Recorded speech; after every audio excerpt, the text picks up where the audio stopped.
nek ora disili ya wis nampa. Hukume wong takon diwangsuli. Ngono lho. Dadi nek kowe arep boyong karo Semar, nek Semar nek gelem ya boyongan ora masalah. Nek Semar ora gelem aja pisan-pisan meksa karo Semar. Mergo kowe arep berhadapan karo Kapolsek Karangkadempel. Kapolsek kok botonan suping kok dadi Kapolsek. Ya men cerewet napa. Bone ora iso crita iki rasah crita gong. Oh butuh sekolah barang. Kowe ngapa cerewet terus? Meneng iki lagi tantang-tantangan malah di sapenake dhewe. Yen ngono kowe sing dadi palange Prabu Panggulan Jagat bakal boyong Semar. Arta boyong-boyongan ora masalah. Arta kapak-kapake nek Semar gelem ki terserah kowe. Wong dasare aku ya wis jelen duwe Bapak Semar. Ning ora usah ngucap arep bumi angus Karangkadempel. Karangkadempel ki bumi kelahiran kowe, Mas. Karangkadempel ki tanah kelahiranku. Aku lahir nang Karangkadempel. Mula aku ki jejer putra bumi sing wajib mbelani Karangkadempel. Sing wajib aku iso jaga Karangkadempel. Nek ana wong sing arep ngosasik Karangkadempel, arep gawe geger Karangkadempel, ajange ora ning dadane Semar, ning dadane Bagong. Wah, jenenge Bagong. Waduh. Aku mas ngaku Antasena e. Bagong ya Antasena. Ngapa to? Mbah ya santai ora. Wah, Antasena dapure kaya dingklek. Rupa kok kaya dingklek ya, Tru. Bola-bali dilingguhi. Nek ora masalah, aku tetep gelem kaya dingklek. Tenan, aku nek dilingguhi mangap aku. Ayo.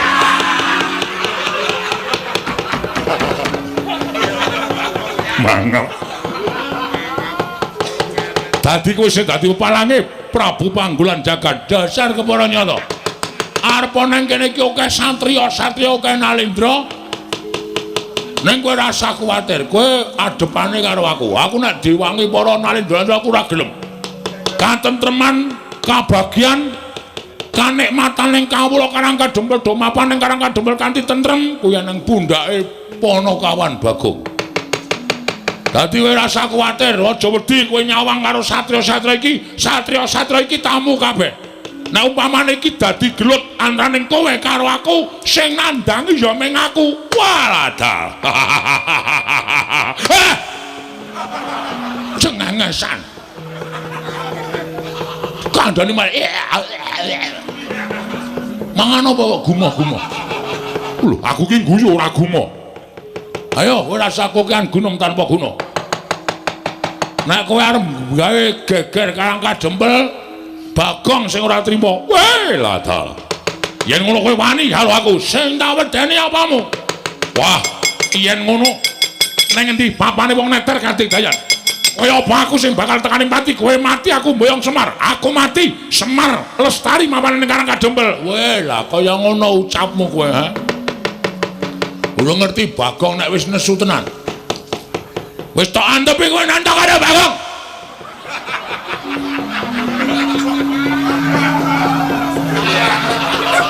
Baik Kresna guyu apa?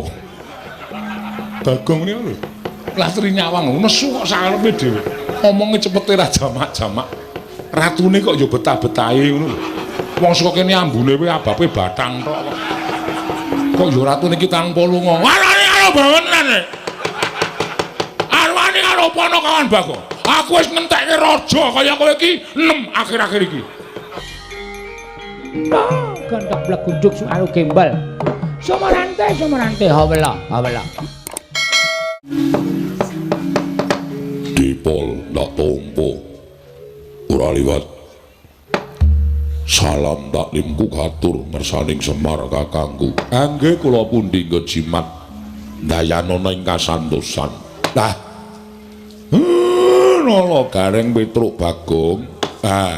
Karangkadempel kerawuhan pepunden. Aja ninggal marang tata krama. Aja ninggal marang unggah-ungguh. Kowe ngaturna bekti kelawan pepundhenmu ingkang katemben rawuh iki, Panakawan anakku. Sinuwun Darma Kusuma kula ngaturaken sembah pangabekti kula kunjuk sinuwun. Ya Nala Garing ndak tampa pangestu Tampanana. Sinuwun Darawati bekti kula katur. Ya Nala Garing ndak tampa pangestu Tampanana Nala Garing. Sinuwun Mandura kula ngaturaken bekti kula kunjuk. Ya Nala Garing ndak tampa pangestu Tampanana.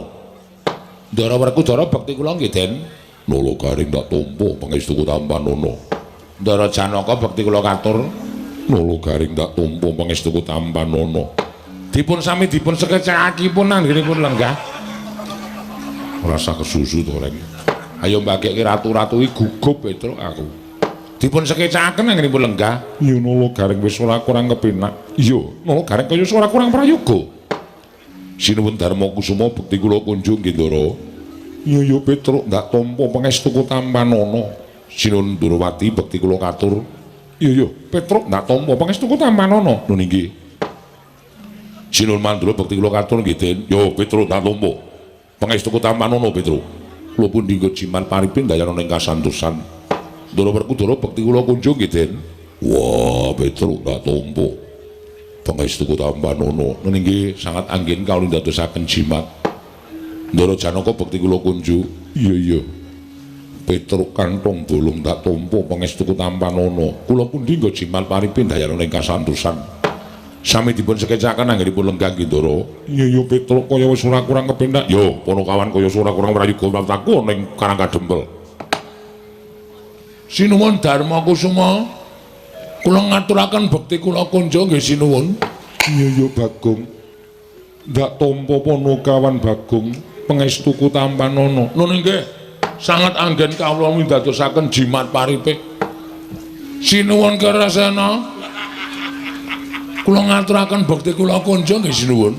Iya Bagong pangestu Tampanana. Lho nggih sangat anggen kawula ndadosaken jimat paripe. Sinuwun Baladewa bekti kula kunjung. Ya Bagong ndak tampa pangestu Tampanana. Lho nggih sangat anggen kawula ndadosaken jimat. Ndara Werkudara bekti kula nggih Den. Yo Bagong ndak tampa pangestu Tampanana. Ndara Janaka bekti kula.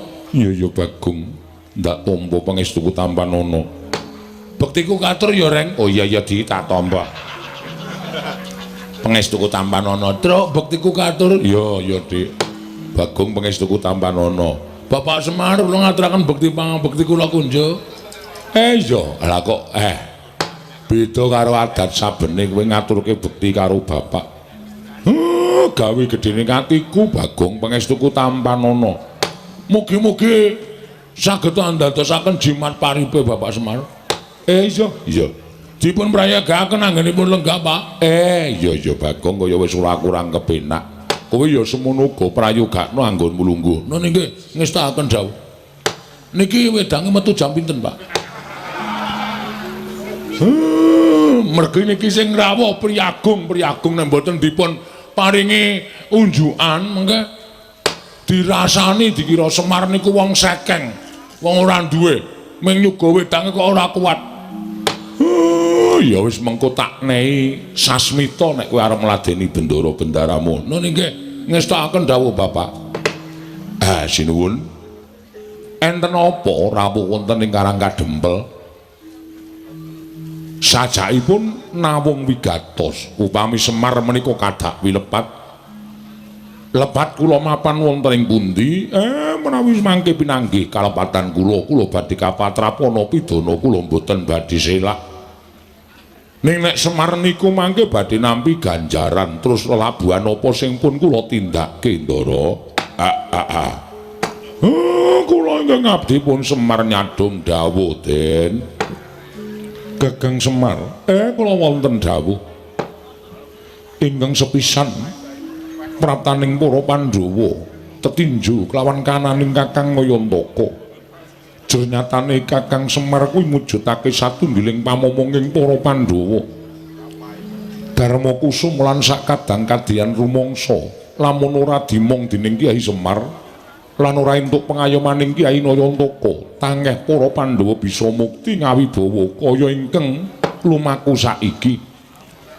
Mula besok kapan para Pandhawa bisa ngaturake piwales kelawan kabecikaning Kyai Semar, kejaba mung tansah nggatekake marang kananing Kyai Semar sak kulawarga lan sak para kawula padukuhan Karang Kadempel ingkang sayekti gedhe darmani tumraping para Pandhawa Kakang Semar Kakang Nayantaka prataning Nata Ndrawati ning Karang Kadempel aja gelo rasamu aja lara atimu sayekti nalika semana aku prapting ing negara Ngamarta para Pandhawa wis tata-tata bakal budal lumarep ning Karang Kadempel mula tumuli Nata Ndrawati nderekake kelawan jenggaring Kyai Prabu Darmakusuma sowan ing Karang Kadempel kejaba saka kuwi Kakang ngemuti lamun Nata Ndrawati ora ketang sithik tau tate nampa pangudanging Kyai Nayantaka aku tau mbok mong ora ketang ngamung sedhela nanging tumrap Kresna kuwi mujudake sawijining dharma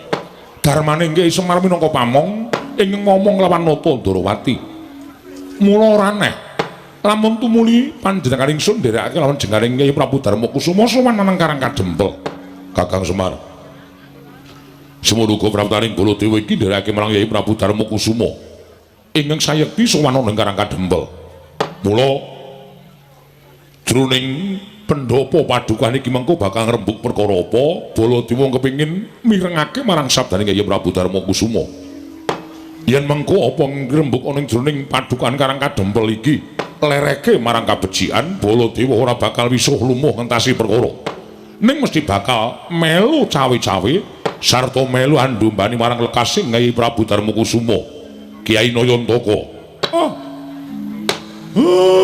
matur nuwun Den matur nuwun kula niku gumun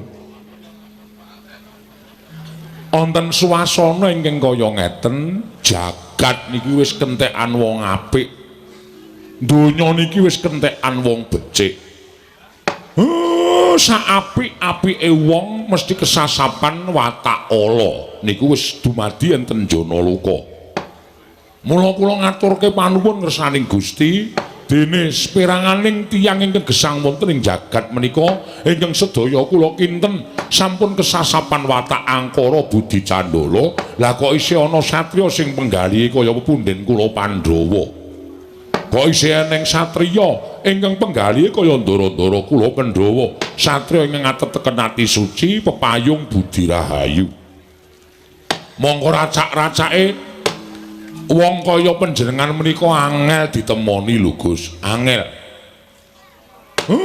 wong sing ora eling karo nalika wiwitane niku angel ditemoni adan saben sing pun lumaku teng donya niku ora krasa awal mula bukane kepiye ning bareng wis kepenak lali karo awal mula bukane lali karo wong-wong sing padha nyengkuyung marang kepenake wong wau ning sampeyan boten sampeyan pun dadi nalindra pun kekucah brana picis sampeyan pun dadi ratu wis kedunungan derajat pangkat ning isih eling karo pamomong kaya Semar isih eling kalih anak-anak kula isih eling karo kawula sak padukuhan Karang Kadempel sing tansah nyengkuyung dhateng panjenengan monggo racak-racake aja kok nileki kalih kawula Nayaka Praja tiang-tiang sing kedunungan derajat pangkat sing dedunungan bondo donya niku aja kok tilik karo para kawula nileki karo kawula piye ta uripmu piye ta kahananmu selagine peparing wae sing kudune diparingke kabeh mesti diketok-ketok ora diparingke karo kawula sing kudune diparingke wutuh diketok separo sing separo wenehke kawula sing separo nggo mblendhukke wetenge dhewe niku kaya ngoten niku racak-racake sakniki sing dumadi ning nek Pandhawa kula kok mboten ha niki lho sing marayati kula keloro-loro kula niki meng kawula lah kok dadi pepunden-punden klumpul Pandhawa tasih emut dhateng Semar matur sembah nuwun Ndara matur sembah sewu panuwun ingkang tanpa pepindhan mugi-mugi kabecikaning Pandhawa tumular dhateng sak kiwa tengenipun wekasan ewoning wong sing watake angkara ketukulan menungsa siji sing watake becik wekasan bakal tumular dadi loro loro dadi 10, 10 dadi 100, 100 dadi 1000. Ingkang wekasanipun tiyang sak jagat menika pambeganipun becik sedaya. Rak ngaten to, Den. Iya, Kakang Semar bener. Apa ingkang dadi ngendikamu? Muga-muga pengendikaning Kakang Nayantaka bisa numusi. Kakang Nayantaka, nggih, matur sembah nuwun tanpa pepindhan. Salajengipun kula nyuwun dawuh. Sasampunipun ndara kula Pandhawa menika kepareng rawuh wonten ing Karangkadempel, Semar sak kulawarga sehat walafiat. Mboten manggalan setunggal menapa tansah pinayungan dhateng panguwasaning Dat Kang Murmegat binerkahan Yuwana gesang ingkang sekeca. Terus napa wigatosipun ingkang sejatosipun Ndara? Kakang Semar supaya rada gamblang nggonku bakal matur marang panjenenganing Kakang Nayantaka apa mbok keparengake yen to aku rada maju nggonku sowan Kakang.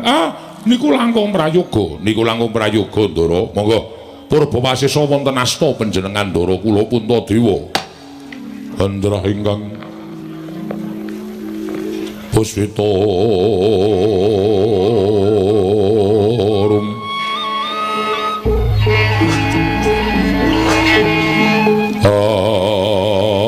Asiliring Samirana mrih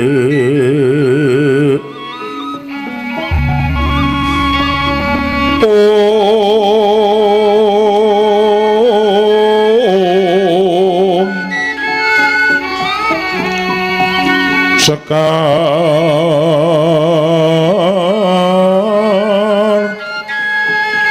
kadung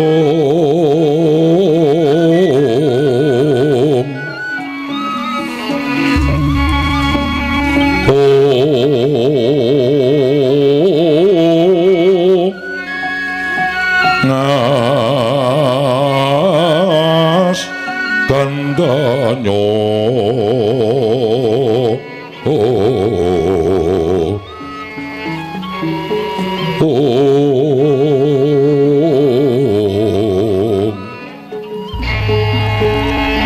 Maweraras Ernaning Driya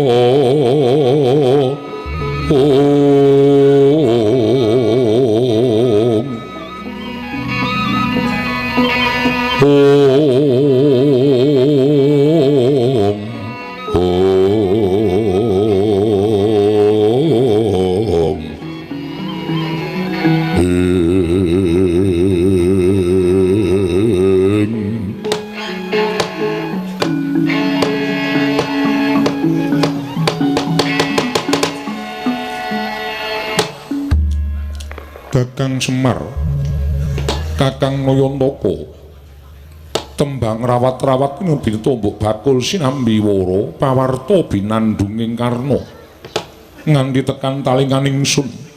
Apa pancen kepara nyata Kakang Semar bakal duwe gawe ambangun desa Karangkadempel.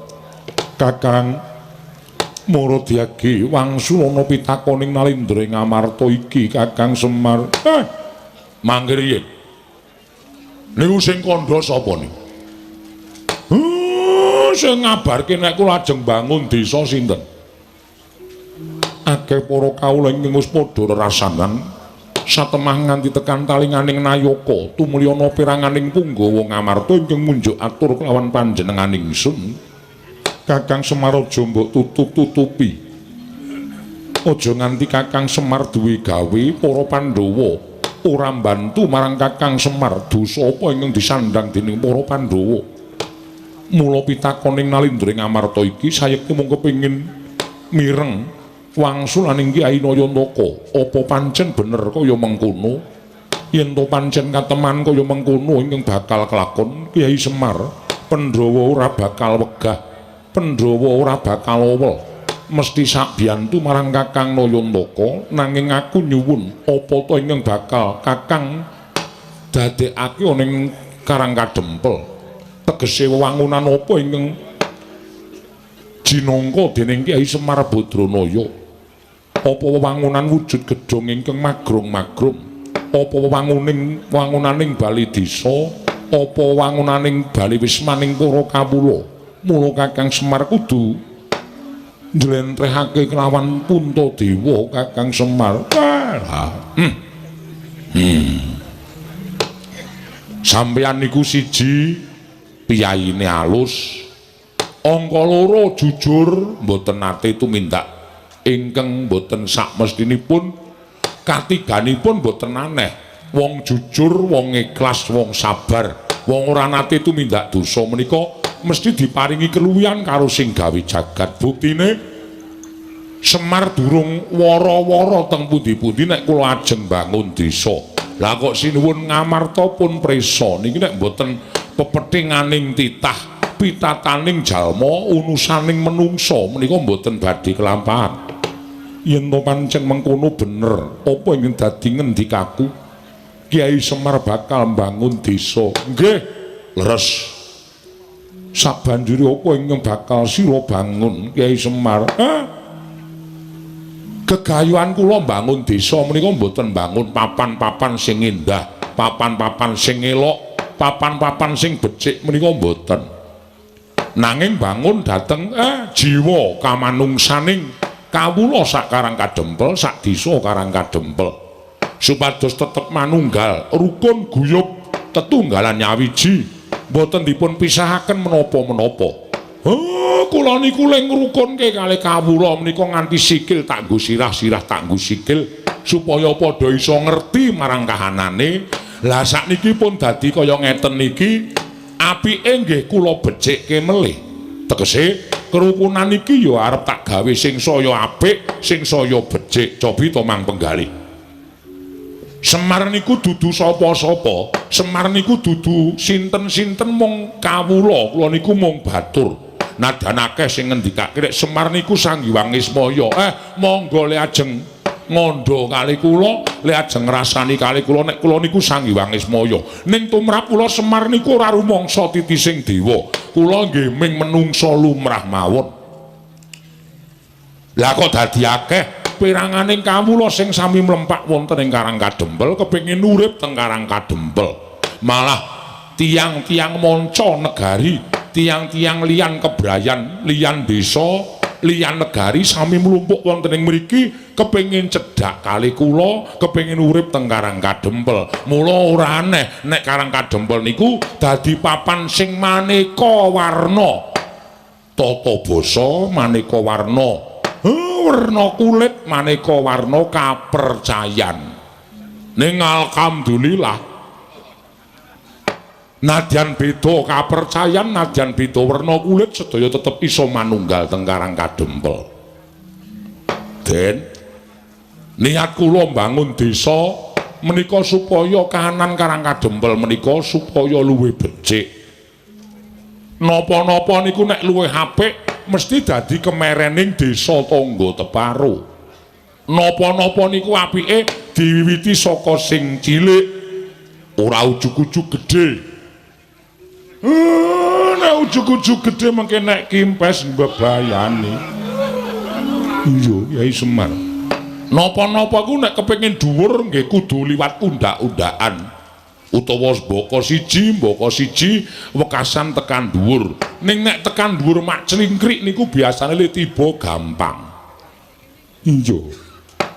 Napa sing arep kepengin gedhe niku saka sing cilik dhisik mergo iso ngrakasake rekasane nalika cilik. Mengko nek wis gedhe dadi srana pengati-ati nggone urip ana ing alam padang. Kaya desa Karang Kadempel niki. Sing kula gawe rukun Karang Kadempel kula gawe apik supaya tangga desa liyane padha meri. Nek pun meri wekasan kerukunan niku bakal malimbar tekan liyan desa. Desa siji nganti dadi rong desa dadi telung desa dadi sak kecamatan. Sak kecamatan dadi rong kecamatan, dadi 5 kecamatan terus dadi sak kabupaten. Sak kabupaten dadi provinsi. Provinsi terus dadi sak negara. Napa mboten endah negara Ngamarta diwengku dening para Pandhawa kawulane pinten-pinten suku bangsa ning nyatane iso ayem tentrem tetunggalan manunggal. Ngeyop dhateng para Pandhawa sami rukun, boten wonten ingkang sikut-sikutan, boten wonten ingkang plirik-plirikan. Beda agama sami rerangkulan, padha-padha ngurmati tata carane pangibadah. Beda basa ditunggalake nganggo basa ingkang wis diagem dening negari Ngamarta. Beda budaya ning padha ngugemi lan padha ngajeni marang kabudayane siji lan sijine. Napa mboten elok? Niku sing kula jangka. Kakang Semar wonten dawuh ora nyono babar pisan jebul semono penggalihing Kakang Nayantaka. Tobat Kakang Semar nganti cumengklung kan nggonku midhangetake sabdaning Kyai Nayantaka ingkang duwe gegayuhan ingkang kaya mangkono. Malah ora usah dadak tedheng aling-aling kanggo kuncalaning negara Ngamarta. Kresna saguh sakbiyantu dak marang Kakang Nayantaka. Wih lah dalah Kakang Semar. Nadyan Baladewa semono uga aku saguh sakbiyantu marang negara Ngamarta. Ning aku njaluk sesuk upama kahanan ingkang mbok jangka kuwi wis kasembadan, aku njaluk tulung mandura gawenan kaya negara Ngamarta. Ingkang wis mbok ngendikake mau Kakang. Nggih, alon-alon sedaya badhe saged kasembadan. Aku njangkung kersaning Kakang Nayantaka. Yen perlu kowe butuh ragat pira wae saka Mandura bakal nyediani. Kakang Semar, nadyan aku gonjangkung marang kersaning Kakang Nayantaka. Nadyan aku mbok dawuhi munggah gunung medun jurang ora bakal silak. Wah, Semar. Nadyan aku mbok dawuhi njegur segara dadi sarana kalaksanan apa sing mbok idam-idamake. Aku saguh. Matur suwun, matur suwun. Tentrem mati kula. Wah kaya bapak iki nek muni digayuhan kaya ndara-ndara kaya krasa ya terus. Tur kabeh mendukung ayo kuwi lho apike. Ha ta terus? Ha iya. Wis lereran apa terus? Wis. Jak omong ora nyaut-nyaut ora. Nyambut gawe sing apik ora lereran ora. Ha iya. Gumun aku ya gumun kok. Kowe iki meng anu jenenge ngegongi ora aku ya gumun. Pendak-pendak bapak duwe gegayuhan kok mesti ndara-ndara kuwi gruduk rawuh kabeh. Kakang Semar aku saguh mendanai apa sing dadi karepe Kakang Nayantaka. Wah Ndara Janaka ya Kakang Semar aku tok dawuh apa wae nderek. Ndara Werkudara ya Kakang Semar aku tok kon jegur segara aku ya manut. Kok Ndara Werkudara ki ora tau adus kowe.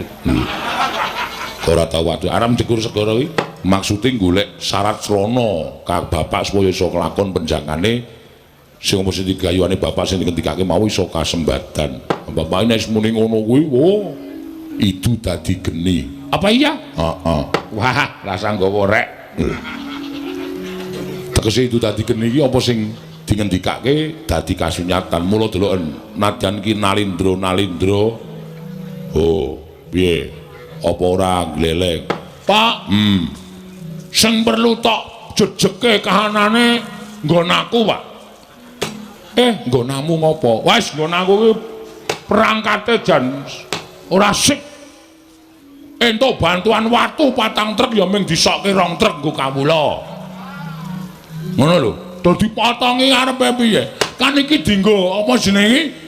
Kebahagiaaning para kawula. Nek kebahagiaan kok dikethak-kethok lek arep bahagia sok kapan kawulane?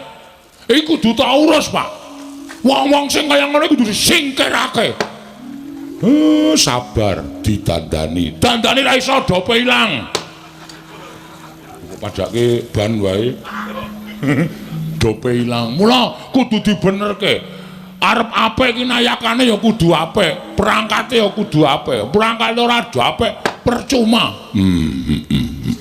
Sopo kuwi? Mbah aku ora kenal. Apa kowe ora ngerti, ora wani nyebutke jenenge? Aku ora arep ndumuk sapa-sapa, ning perlu tak cek. Iya, cek bilang tung. Bagong, kowe iki nek omong mbok sing apik. Aku setuju karo Bapak. Aku mbantu sepenuh hati, Pak. Aku tok kon ngopo aku manut. Ya. Iki kaman wedang eling ngetokke. Engko sithik. Apa wis mateng tilik ana. Sik, orang wong abdi-abdimu iki do ngeyel e. Waduh. Isih suwe mer. Ha sebabe banyune lagi digolekke. Apa asat e? Sumur asat iki banyu lagi digolekke. Sabar nggih Ndara. Bagong ora dadi ngopo? Bagong ora dadi ngopo wis to. Ora usah repot-repot. Bagong ora usah dadi ngopo? Ora usah repot-repot Bagong. Aku wis sangu bioglas. Wah, gaya. Minuman kesehatan. Ndara-ndara iki ora men cukup wedang putih to ning bioglas. Engko darane tawa lho ya ora apa-apa. Ngoten pun dilanjutke. Terus kula sakniki nggih mengajeng nyuwun priksa dhateng panjenengan. Kula mboten njaluk napa-napa. Kula mboten kepengin sampeyan niku ngetokke Prabiya. Merga gegayuhan kula menika mboten wonten sambung rapete karo Prabiya. Menyaketi penggaling para kawula, nyaketi atining para kawula supaya isa gumregah sengkut gumregut bangun Karang Kadempel. Iya Kyai Semar.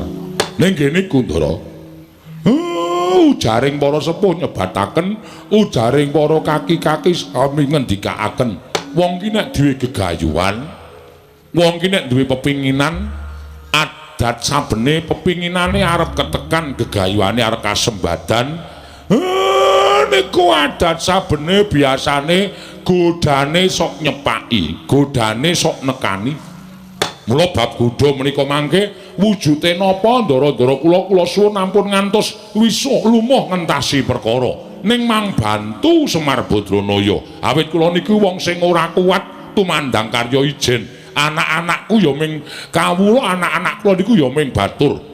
Nek godane ngungkuli kekuataning Semar kula pasrahke kali ndara-ndara kula Pandhawa, Ndara Werkudara, Ndara Janaka, Ndara Kresna, Ndara Baladewa. Ya Semar, aja kuwatir Pandhawa tansah anjangkung marang kersaning Kyai Nayantaka, Kakang Badranaya. Sigra-sigra yen permana ganca sigra ngraken awang sesangka.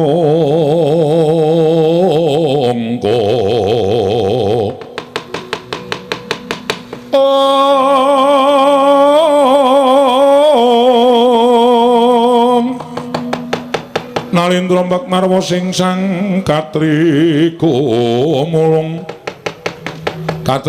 mangrembak ing wadya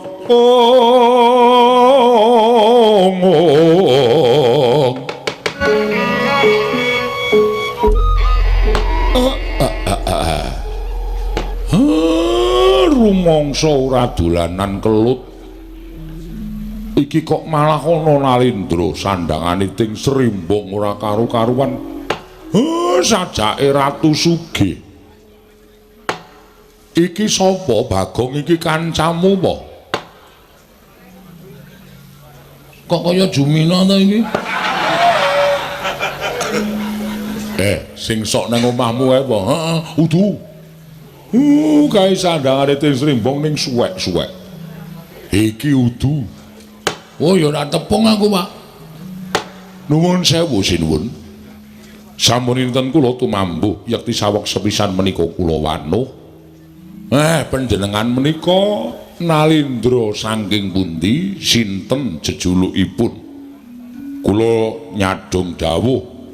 Wonten napa kok rawuh enten sudung kula namung gubuk alit kados mekaten menika. Duh, jagat Dewa Bathara. Ya jagat Pangestutra. Kusik sadurunge kowe takon karo aku lan tak wangsuli apa kang dadi pitakonmu? Apa pancen kepara nyata kowe ingkang aran Semar? Mboten wonten kalih, kula menika Semar Badranaya, Duda Manangunung Bojogati, Jurudyah Punta Prasanta. Kathah ingkang nyebat kula menika ya Ismaya. Wah, tobat. Mongko ingkang gumana musik ana ing atiku, kabeh wong sak negaraku padha ngandha, padha ngandhake Semar Badranaya. Kabeh jagat iki kan keberbeken marang asmaning Semar Badranaya. Ning lha kok jebul marang aku ketemu? Lho, lha mung wujuding kawula cilik. Mongko iki dudu wujud negara, dudu wujud kadipaten lan sak piturute. Iki mung bale wis maning kawula cilik. Wah, adalah jagat Dewa Bathara. Nganti kondangku ning negaraku wae kalah karo kondange Semar. Monggo Semar mapan ning Nusa Jawa, aku mapan ning tanah Sabrang. Nuwun sewu panjenengan menika Nalindra saking pundi? Tepung nggih. Yen kowe ketemu karo aku kuwi Nalindra saka negara Bata Sarimbak. Saking Bata Sarimbak. Yo. Aku Prabu Kenceng Waja. Kenceng Waja. Yo, dasar Kepuranyata. Kenceng manis apa kenceng? Bagong aja sembrono. Kenceng kok jenenge kok le medeni to, Pak? Uga ning nyebutake aku Nalindra Prabu Panggulan Jagat. Nek cara nggone dhewe nek kabutan jeneng ngene iki sok gerang-gering.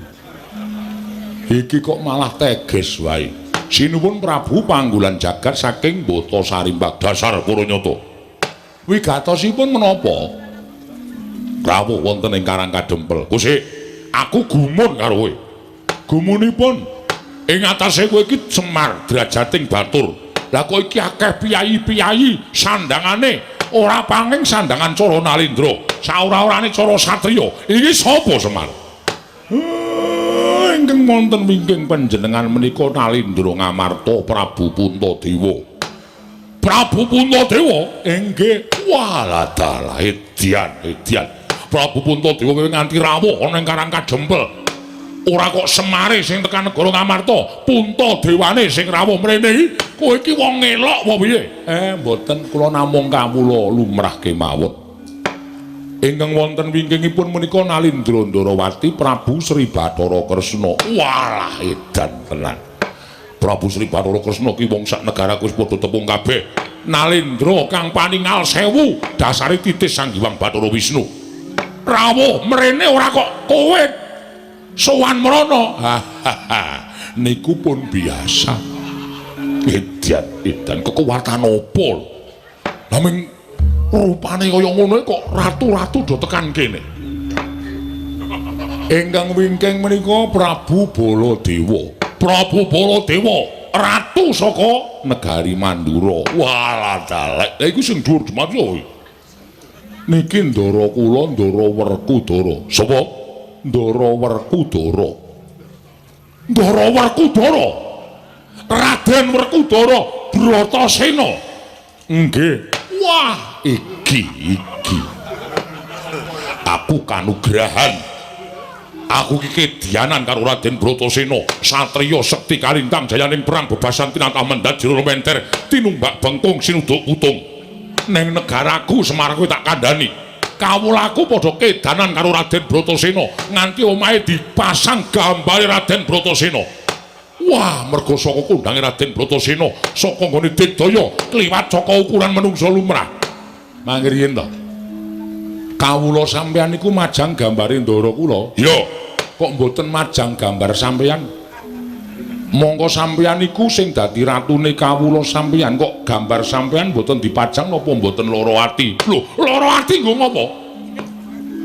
Aku butuhke kawulaku kuwi biyen dek nalika aku golek swara. Saiki aku wis dadi arda majang celeng ya sakarepe. Arda majang Werkudara ya sakarepe. Sing penting suarane wis milih aku wis dadi ratu. Aku nyam kamukten. Aku dadi wong mukti kawibawa Cakrawati Mbau Denda ana ing negara ing Bata Sarimbak. Kawulaku melet-melet ya mudhara. Iki termasuk nganu reng, termasuk apa pemain bal apa? Gusti. Turu apa reng? Ayo mau ngelekke aku saiki gendhe kowe. Ler-lerane truk punak banter. Iya. Wah, edan. Yo Semar, aku ngakoni yen to kowe iki wong kondang. Aku ngakoni yen to kowe iki wong pinter. Ora aneh mula sangganing para satriya pepethinganing para satriya mustikaning satriya padha sumuyut nungkul marang Semar Badranaya biya-biya. Ha nggih sakniki kula tak nyuwun prisa sinuwun Prabu sinten wau Kenceng Waja. Ya Prabu Panggulan Jagat. Nggih Prabu Panggulan Jagat menika rawuh mriki badhe menapa? Semar wonten dawuh Aku kuwi sedih. Aku kuwi dadi nalindra ning negaraku, dina samengko negaraku kuwi lagi ketaman pagebluk. Negaraku kedekeman welaking Jawata. Kawulaku padha kasangsaya uripe ora kepenak. Tetanduran ora ana ingkang tukul. Lemah-lemah padha garing megingking. Mula ora aneh yen negaraku ketaman pagebluk akeh para kawula kekurangan sandang pangan bekasan landang loro, sore loro esuk mati, esuk loro sore ketiwasan. Wis akeh yang padha tekaning mati blasah kaya babatan pacing.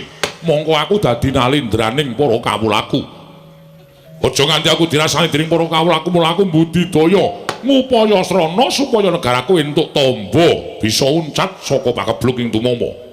Nggih. Aku nglakoni tapa brata. Tapa brata nglakoni sare narite sesemek ron raja mola bebantal boto sarimbak. Aku entuk sasmitaning dewa. Sasmitaning dewa ingkang tak tampa, negaraku bisa waluya nirmala temajati jati tengah mulya. Yen ta ora mung telung kedheping netra ditunggoni dening Semar Badranaya. Mula sowanku nang ngersaning Semar iki kowe gelem, kowe tak boyong ning negaraku ra ketang mung sedina sewengi kowe nginepa ning negaraku dadi srana waluyaning praja negara Mbata Sarimbak ya prajaku. Mar, yen kowe kepengin njaluk pitukon apa, kowe tak boyong ning negaraku sedina wae. Kowe njaluk dibayar apa tak bayar? Pirang miliar, pirang triliun tak bayar kenceng, ora-orane nek tak cicil. Tak bayar. Apa kowe njaluk omah? Kowe budal ning negaraku, omahmu iki tak bongkar, tak bangun. Sakedheping netra kowe wis duwe kraton ing magrung-magrung. Apa kowe njaluk sandangan sing apik? Yo. Jarikmu wis ora wangun dienggo. Ganti jarik sing prada Mas. Aja mung suwengan lombok abang, suweng inten sak kurungan jago ora kewer-kewer kupingmu. Ning tak sembadani. Nggih. Apa kowe njaluk kalung kesehatan? Mesti bakal tak paringi supaya uripmu tambah dawa, watuk-watuk ilang. Sesek ora bakal tumama, panu kadas kurang ilang kabeh. Kita iki ratu bekas bakul obat kita iki.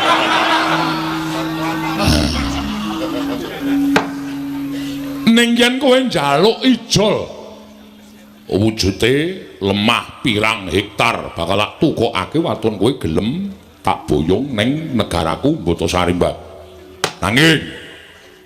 Nanging yen kowe ora gelem tak boyong ning negaraku Mbata Sarimbak, kowe tak ijoli dhuwit ora gelem, tak ijoli sandangan ora gelem, tak wenehi apa-apa ora gelem, tak gaweke omah ora gelem, kowe puguh ora gelem rawuh ning negara Mbata Sarimbak, tegese kowe bakal mentolo karo patine kawulaku. Yen nganti aku bali ning negaraku aku ora mboyong kalawan kowe, bakal padha nyuraki karo aku disenggo aku ratu sing ora iso ngayomi marang para kawulaku. Mula tinimbang aku bali dadi sarta nglakoni sastra wirang, aku dadi wong sing dicacat dicecedha dening para kawulaku. Luwih becik aku ngluda paripeksa lawan kowe. Aku ngluda paripeksa lawan kowe. Kowe tak alus ora kena. Yen perlu tak kasar, yen kowe ora gelem tak boyong ana ning negaraku, tinimbang aku ning negaraku mung dicacat dening para kawulaku, mati ning kene tak lakoni. Negaramu utawa Karang Kadempel tak bumi angus legane atiku.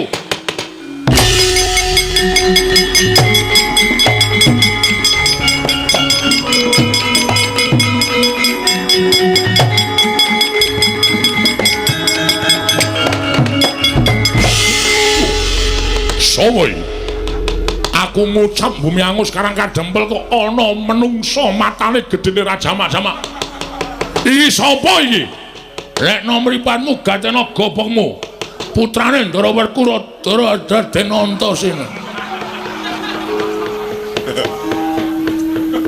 Gondene cuweke cengele.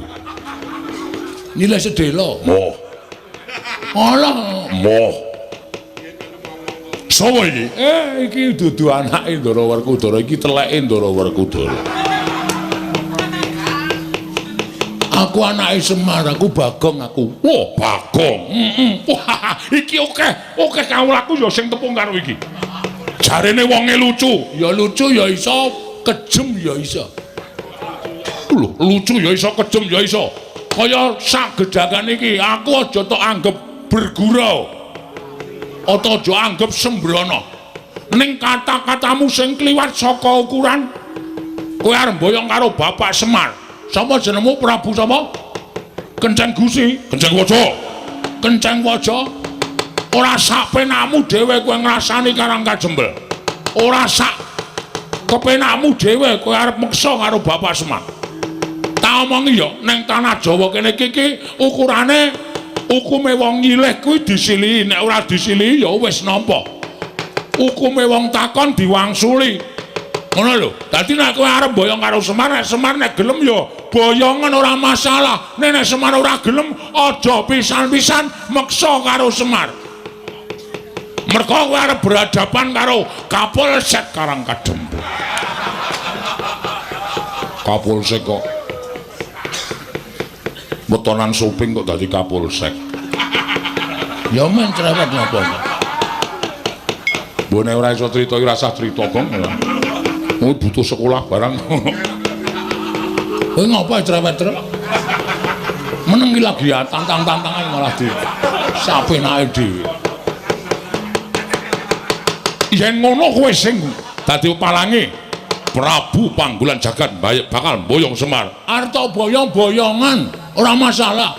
Arta kapak-kapake nek Semar gelem ki terserah kowe. Wong dasare aku ya wis jelen duwe Bapak Semar. Ning ora usah ngucap arep bumi angus Karangkajembel. Karangkajembel ki bumi kelahiran kowe, Mas. Karangkajembel ki tanah kelahiranku. Aku lahir ning Karangkajembel. Mula aku ki jejer putra bumi sing wajib belani Karangkajembel. Sing wajib aku iso jaga Karangkajembel. Nek ana wong sing arep ngosasik Karangkajembel, arep gawe geger Karangkajembel, ajange ora ning dadane Semar, ning dadane Bagong. Wah, jenenge Bagong. Waduh. Aku mas ngaku Antasena e. Bagong ya Antasena. Ngopo to? Mbah ya santai ora. Wah, Antasena dapure kaya dingklek. Rupa kok kaya dingklek ya, Tru. Bola-bali dilingguhi. Nek ora masalah, aku tetep gelem kaya dingklek. Tenan, aku nek dilingguhi mangap aku. Ha iya.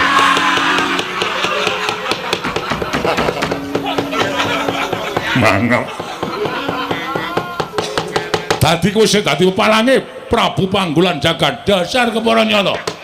Arep nang kene iki akeh satriya akeh Nalendra. Neng kowe ora usah kuwatir, kowe adepane karo aku. Aku nek diwangi para Nalendra aku ora gelem. Katentreman, kabagian, kanikmatan ning kawula Karangkajembel do mapan ning Karangkajembel kanthi tentrem kuwi nang pundhake Panakawan Bagong. Dadi kowe ora usah kuwatir, aja wedi kowe nyawang karo satriya-satriya iki. Satriya-satriya iki tamu kabeh. Nek upamane iki dadi gelut antaraning kowe karo aku, sing nandangi ya meng aku. Waladal. Cengengesan. Kandhane malah mangan apa kok gumoh-gumoh. Lho, aku ki guyu ora gumoh. Ayo, kowe rasa kokean gunung tanpa guna. Nek kowe arep gawe geger Karangkajembel, Bagong sing ora trima. Weh, ladal. Yen ngono kowe wani karo aku, sing tak wedeni apamu? Wah, yen ngono nang endi papane wong neter kanthi dayan. Kaya apa aku sing bakal tekaning pati, kowe mati aku mboyong Semar. Aku mati, Semar lestari mapan ning Karangkajembel. Weh, lah kaya ngono ucapmu kowe, ha? Ora ngerti Bagong nek wis nesu tenan. Wis tok antepi kowe nandhang karo Bagong.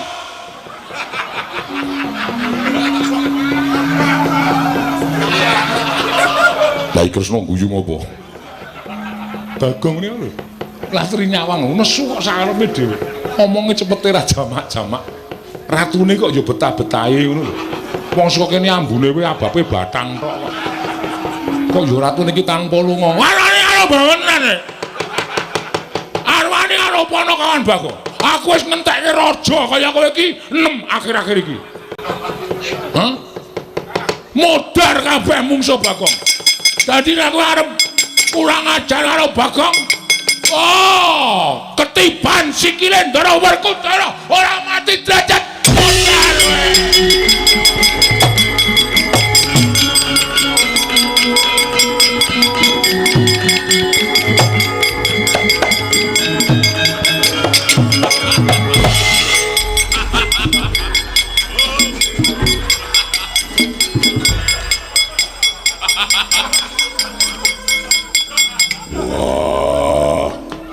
ora ana centelane po. Ora ana iki ora tak gawe ning tenanan lho.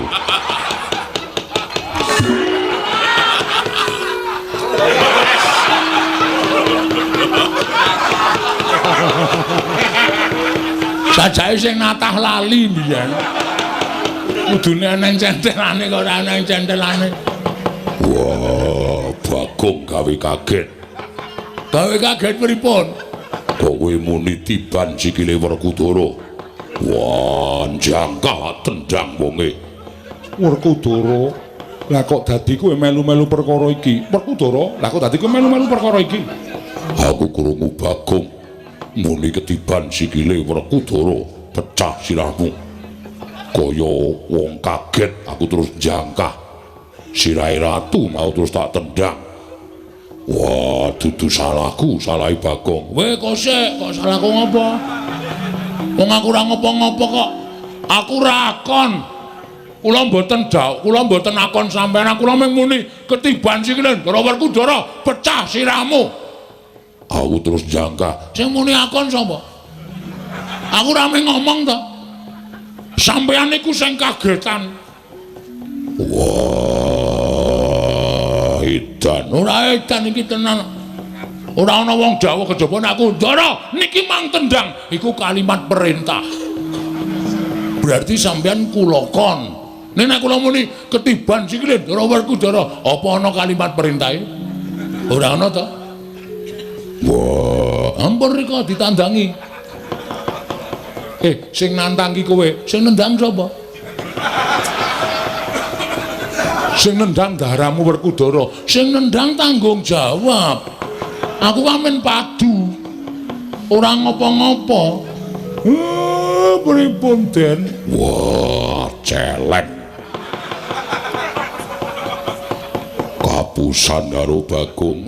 Lah wong niku kudu nganggo pikiran, kudu nganggo. Niku lek medantan sing apik ora iso. Wis ben nang kene wae.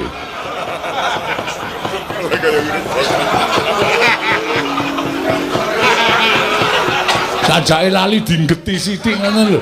Men kukune niku cemantel dadi. Niki aluse ra jama-jama iki dadi bablas. Iya. Kon rika ditandangi. Wah, edan. Ora edan tanggung jawab kok edan piye? Sing nendang sampeyan kok. Masa sing nendang sampeyan sing temandang kula ya geseh. Wong kula niku mung nantangke kok. Kula mung mangsuli omongane ratu. Kowe mau nganggo tembung kaya ngono mau, tumrap aku kuwi didhawuhi. Anek kula niku ratu napa-napa. Wong kula niku Panakawan kok dawuh bendara ya ora mungkin. Wah, ning yo tak kira-kira bener Bagong. Bagong ki ora ana tembung akon karo Werkudara. Mesine Werkudara kudune tanggap karo ukarane Bagong, aja kok sak penake dhewe. Gandeng sing nendang Werkudara sing tanggung jawab Werkudara. Oh, ora balaku keh. Ayo, pripun? Werkudara? Iya. Bagong bener kok. Lah wong nyatane Bagong mau muni Bagong.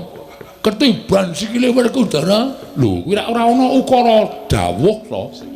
Ora ana ukara nyuwun tulung, ora ana ukara sing Bagong kuwi akon karo Werkudara. Ya mung kowe iki sing lagi kaget.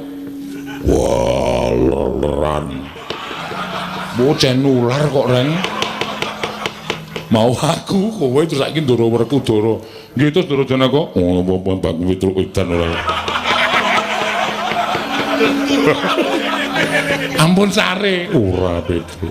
Ha kok gagap-gagap to. Mak teratap aku. Werkudara nek ora iso nglampungi tegese Siadi. Iso miwiti ning ora iso ngrampungi, iso nggelar ora iso nggulung. Aku moh yen to duwe kadang iso miwiti ning ora iso ngrampungi tegese ora tanggung jawab. Wah, edan.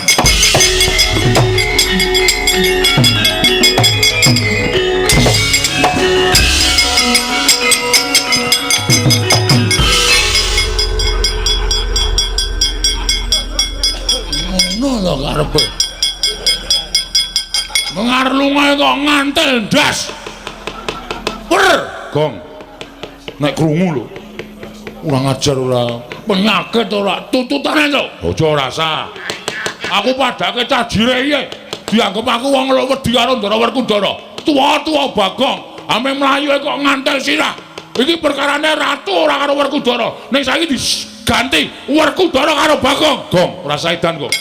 Ratu tuti. Gong rasa edan, rasa. Gong rasa. Rasa di sana to. Rasa to. Sabar. Karo Bendoro kok semen ana. Semen to, Tru. Mangkel aku. Gugu karepe dhewe. Aja tak pisah. Lara dikeplan Ndara Werkudara. Ha kowe yo gawe masalah. Gawe masalah apa? Aku yae, Tru. Ben ora. Ora tok penging. Mbok doyak kono rawani. Ora wani kok dadak. Mau tak tutupi iki ya ming kanggo akting kaya mudhara kono ora. Bagong mesti ora pisan ora pindho mesti gawe rame. Ora ana aku takoke. Aku ki gawe rame ki gawe seneng kok, Pak. Mong gawe seneng atine wong ki ngibadah. Ha iya. Bener. Sinuwun kula wis matur to. Gegayuane wis arep lakon, pacobane ya cemepak. Iya, Kyai Semar, sak banjure kula nyuwun Ndara Baladewa, sinuwun Ndarawati, kula aturi ngawat-awati tindahipun Ndara Werkudara. Mergi saking paningal kula niki godha niku mboten baen-baen.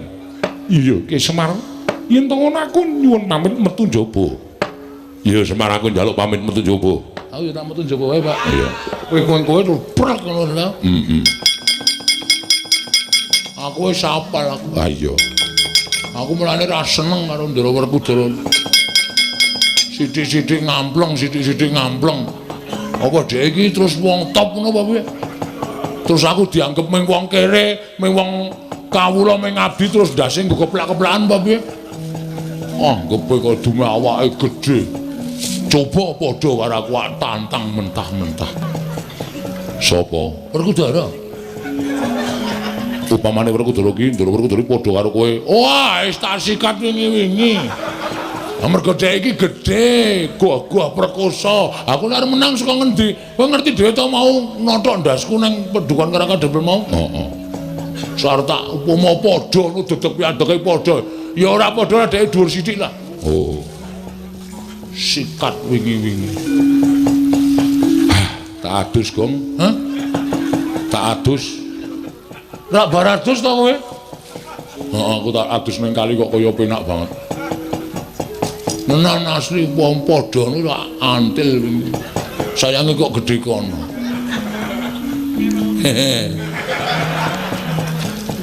Sopo sing padha karo kowe? Petro kok aku? Petro. Masa karo sampean kok wani ya ora mungkin. Wah, aku wis mau nang kene. Wis krungu kabeh. Wo. Oh, iya. Dirampungke saiki apa piye? Tak rampungke dhewe mawon. Pun mboten sadewangi pun bejo cilaka bungasa tak rampungane dhewe. Wah, ponokawan edan. Karo Bendoro arep wani. Sampeyan yo plak-plak kok kali kula. Sampeyan ora plak-plak tak lamun kula ngrasani elek. Mula sosok niku ora sok dasdes-dasdes. Sirah disembah anak bojone nang omahe nang nggo keplak-keplakan. Tuwa kula karo sampeyan. Lho sak kepenake dhewe ora. Nek kuwalat piye? Aku ngerti cilikmu ning kowe ora ngerti cilik aku. Wah, ya wis. Ya wis piye? Aku mau nek terus-terusan nderekke sampean kok dasdes-dasdes. Moh ya wis rasah melu aku. Golek juragan liya. Ora apa-apa. Ora migato. Wis melu kowe wae lah. Piye, Gong? Ora mempan lekku. Anu kono kok makon aku mah ditundung kon golek juragan liya. Wah, Prabu Panggulan Jagat aja nyokot karo Werkudara. Ayo atu tangkeping bojo.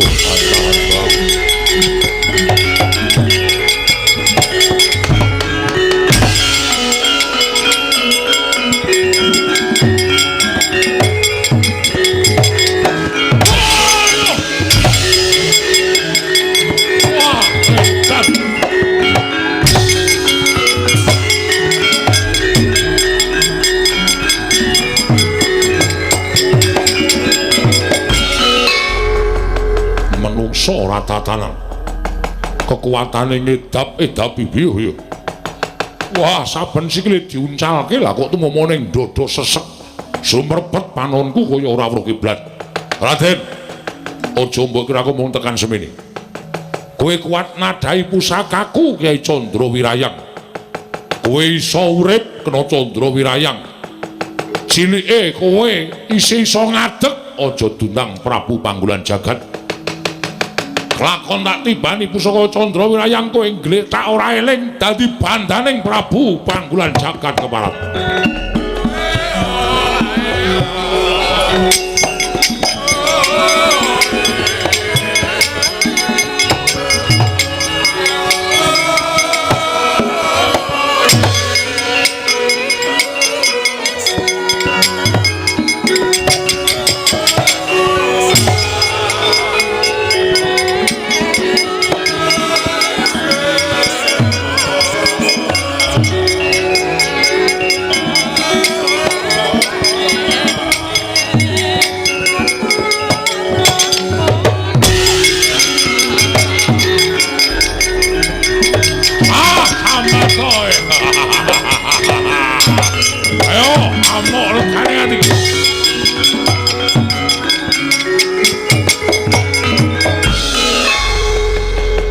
Pusakaku kelumpruk tanpa daya. Nadan ora tekaning pati nanging kowe ora duwe kekuatan pepes bayu kang tapis Werkudara. Prajurit, bondo tangane krincung sikile leboke pakun jalan si Werkudara. Iya,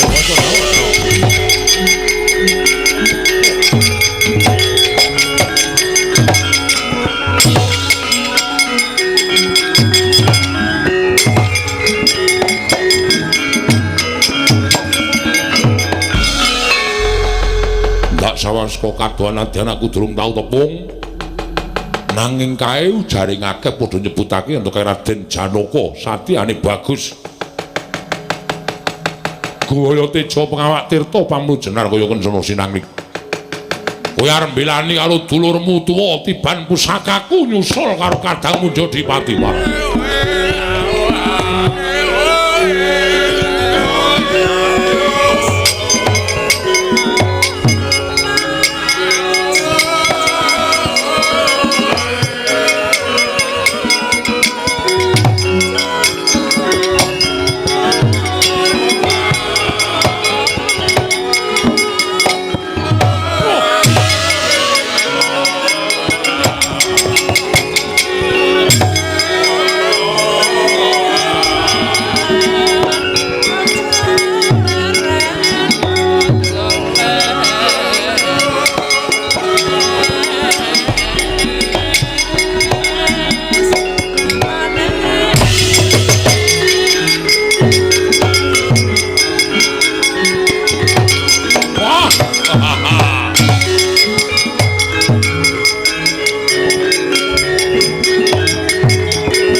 Pusakaku ora eling Purwodaksina kowe Janaka alah dalan nadyan kowe kondang dari langing jagat lan curing bawana ning ora menang mungsuh pusaka kekuatanku Kyai Candrawirayang.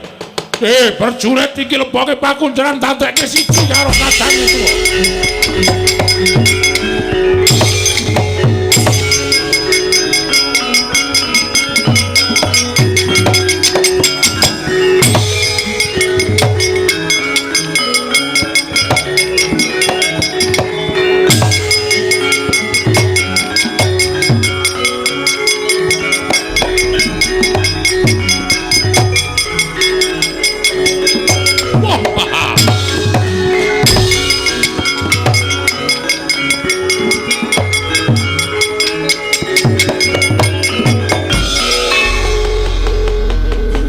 Puntadewa inggih sinuwun sewu-sewu karapatanipun ingkang abdi tadah wadana ngantos kula wantun merpeki dhateng jengandika Gusti kula ingkang sinuwun ing Pambata Sarimbak sinuwun Prabu Panggulan Jagat krana kula sampun nyumurupi bilih kadang kula kekalih Werkudara lan Janaka Sami kapuping Rana Madyalaga kawon tanding kalenjengan dika Gusti kula Sanata. Mila menawi kula ngantos kecalan kadang kula kekalih menika paribasanipun sarah mungguing lautan wastra lungset wonten ing sampiran. Sampun boten wonten ginanipun menapa-menapa. Mila dinten sakmangke menawi kadang kula kekalih menika boten kawaluyakaken tuwin boten kawangsulaken dhateng ingkang rayi abdipun Puntadewa. Pengajaping manah kula boten nedya gesang nanging malah nedya sumusul dhateng kadang kula kekalih sinuwun. Wah, dalah bagus. Yen ngono kowe banget tresna karo adimu Sakulon Werkudara Putri Janaka ing wis tak rangket. Ing padha tak bondo, tangane tak krincung sikile wis ora iso glawat. Babar pisan monggo kula aturi bondo ingkang abdipun Puntadewa. Katunggalna kaliyan para Pandhawa sanesipun lajeng sakmangke ginanipun menapa menawi kula gesang menika namung ijen tanpa ruwak.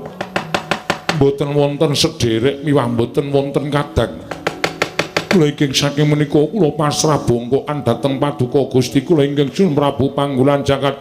Prajurit! Bondo lebake pakunjaran Puntadewa.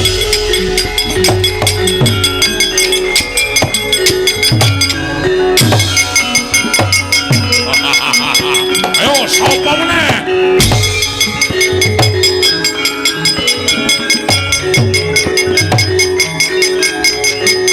Wis yo.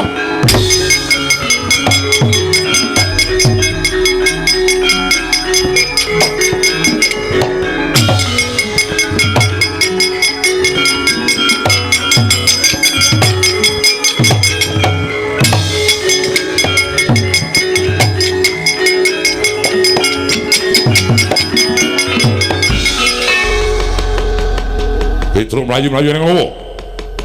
Matur Ndara Baladewa sewu lepat diagung mangsami ngeten. Yo, ning ngowo.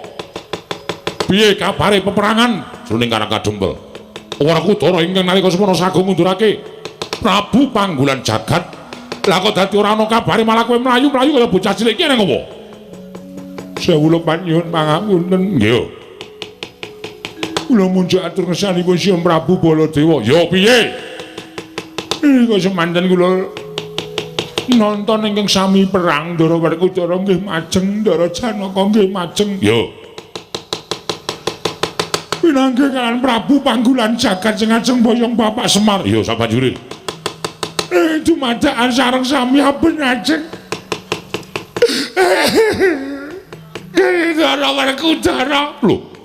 Kowe kok nangis ngowo? Ndara Werkudara sinuwun. Bendara Werkudara ya kene. Ndara Werkudara kenging painah. Painah iki sapa? Apa, Gong? Panah, painah ora. Sing apik to. Panah. Hah? Panah. Panah. Kenging panah. Ndara Werkudara nglumpluk tanpa daya. Lajeng Ndara Janaka nggih majeng. Ndara Janaka ya nglumpruk tanpa daya. Lajeng Ndara Puntadewa ya maju. Ndara Puntadewa ya nglumpruk tanpa daya.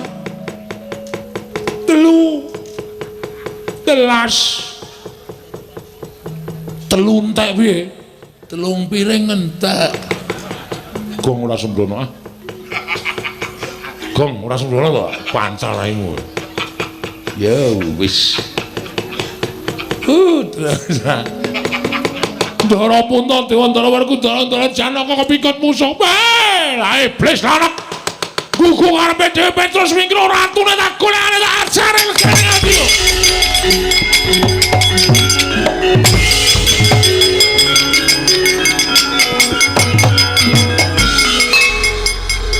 Ning mlayu kok dadak nyampar rai lho. Mesti kulino aku lamit. Ya ngopo iki ora? Dadak nendang barang ora. Nendange ra bener. Tak paski moto entuk pipi. Oh ketegelun kowe kok nek ngepaski moto ki. Men sakan. Hati-hati ya Gong, muga-muga Ndara Baladewa ki iso ngrampungi karya. Den, ngatos-atos Ndara.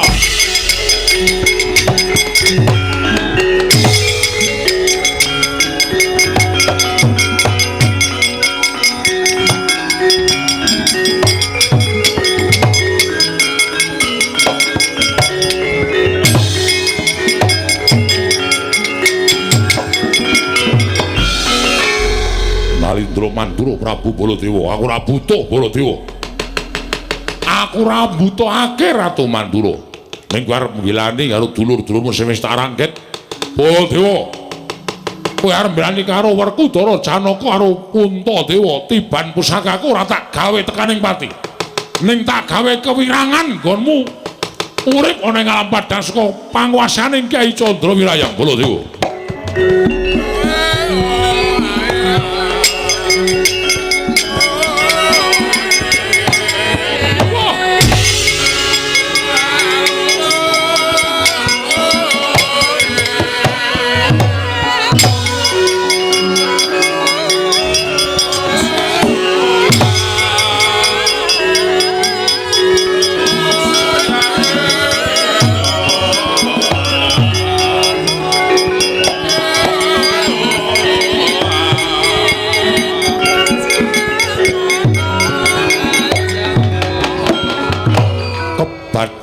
Kaya kilat kesit pindha Raden lambahing jemaring Kyai Candrawirayang nalika semanten nata Mandura datan Graita kenging dadane panandhening mangke boten sirna margalayu nang keparing Jawata ical wujuding nata Mandura ana wujud sardula sak gubuk menceng gedene kaget kandra kasasangya para punakawan wau.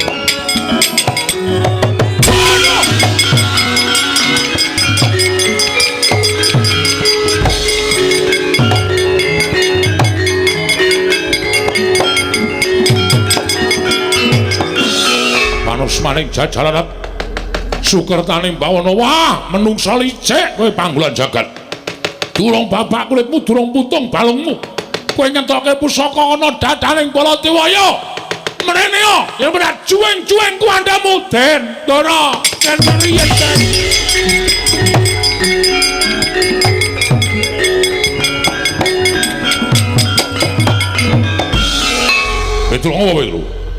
Petro ngopo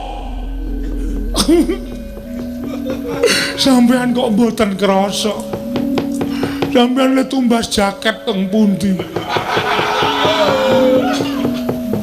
jaket dengkulmu mlocot iki aku arep nesu nggih ning sabar iki mengko sampean ngerti niku mesti sok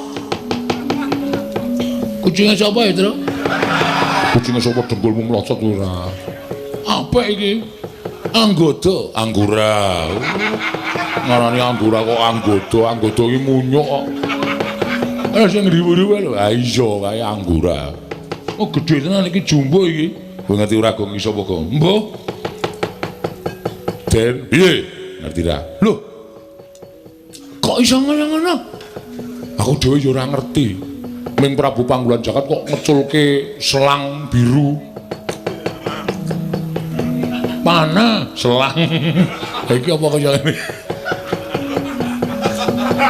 selang biru macet ngono Ndara Baladewa ku iso wujud kaya ngene dikandhani mesake nang ngono kuwi Den kowe nggo pengilan ora lho nggawa pengilan ngotan bunder lho cilik kok nggo kaya ngono tok ngapake tak taleni ning sandal oh ning ana wong wedok tak ngekeki sorene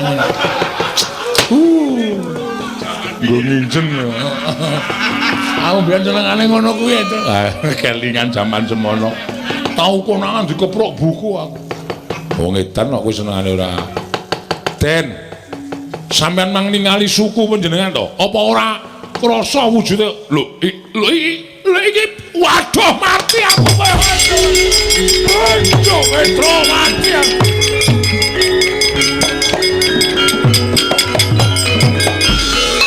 waduh mati Petro iki aku piye iki Petro iki aku tadi kaya ngene iki piye Petro Kula dhewe ya ora ngerti. Sampeyan kenging panah nesu-nesu wae terus ngerti-ngerti wonten kebul makbul.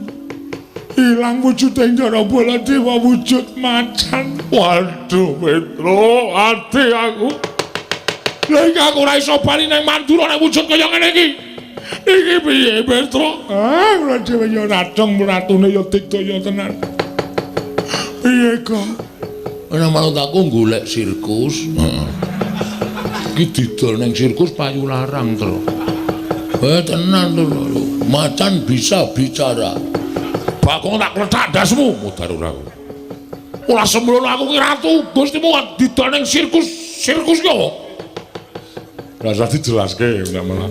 Butuh wektu. Ngeten mawon. Piye, Petro? Sowan Bapak Semar.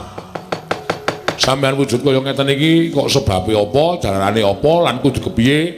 Niku sowan Bapak. Bapak yakin iso mrenake kalih Ndara Baladewa sing wujud kaya ngeten iki. Aku kula percaya Bapak mesti yakin iso mrenake. Yo, aku tak sowan Bapakmu Semar nggih. Semar, aku tulung ana wujud kaya ngene, Semar.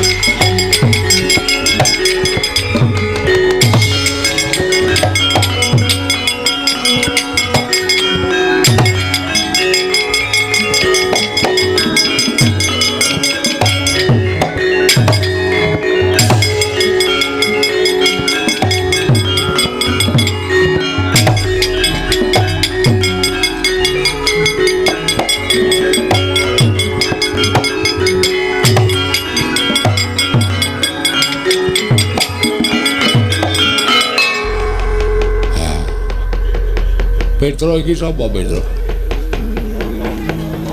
Niki sinten napa Ndara Baladewa, Pak? Ndaramu Baladewa? Nggih. Lah kena ngapa? Kula ngetutke kena panah terus dumadakan wuran wujud dadi Sardula kaya ngeten niki. Blegek kekugek satulita mel Semar mati aku. Aku tulung ana Semar, aku tulung ana. Semar piye kanane kaya ngene iki? Nggih. Nuwun sewu, niku sampean ora luput ora kleru ning pancen niyate diwirang-wirangke karo Panggulan Jagat. Pusakane Panggulan Jagat pancen digdaya. Napa sing dikarepe Panggulan Jagat iso kaleksanan, iso kasembadan. Ketitik sampeyan kena pusaka iso dadi Sardula kaya ngoten. Aku ora iso bali nang negara Mandura. Aku tulung ana Semar. Aku tulung ana iso bali nang negara Mandura pulih kaya wingi wujud nata Mandura Prabu Baladewa. Nggih, nggih. Ning enten syarate. Syarate apa? Miturut petungan kula sampeyan iso dadi Baladewa malih wujud menungsa lumrah. Nek sampeyan kudu iso nemokke teng pundi Ndara kula katelune Ndara Puntadewa, Ndara Werkudara, Ndara Janaka le dikunjara kali Panggulan Jagat. Nek sampeyan iso nemokke, iso ngluwari Ndara Puntadewa, Ndara sinten niku Werkudara, Ndara Janaka, kula kinten sampeyan bakal bali kaya wingi uni. Ning nek sampeyan ora iso nemokke Gusti kula katelune, lha nggih sampun nyuwun pangapunten. Kula ora iso pripun-pripun sampeyan tetep wujud kaya ngeten selawasi. Aduh mati aku, Petro piye? Anggene niku kudu dileksanani goleki mawon. Mula sampeyan manglunga saking mriki mang goleki temu didurunge Ndara Puntadewa, Ndara Werkudara, Ndara Janaka le dikunjara. Kula kanteni anak kula Petro nala Garing Bagong. Supaya sampeyan aja nganti dioyak-oyak wong desa, dioyak-oyak para kawula disengguh macan tenanan. Yo. Sago mboten? Yo, aku sago. Nek pun sago, mriko mang mlampah liwat mburi mriki mawon ndak ketemu Panggulan Jagat. Petruk Bagong daramu iki tutna. Waduh. Tutke macan, Gong. Ayo wis mudhun derajate. Mau ngetutke satriya saiki ngetutke macan. Ora apa-apa. Engko nek ngele ati dikresak. Bagong aku ora doyan daging. Macan kae aku pangananku kaya menungso. Oh nggih pun, soalé mengko nek tiba-tiba sampean lapar terus kula pas nunggu sampean terus maem ya cilaka temen Endro. Ah iya. Punangga den kula dherekaken. Ayo Petra Kuturna, monggo Gus kula dherekaken Pak kula tak ngaturke anu napa macan. Ya sing ati-ati jaganen, aja nganti dioyak-oyak wong Karang Pratisan. Wana gelar pandaan muncur. Tinon lir kekonang surum sorotetan badang.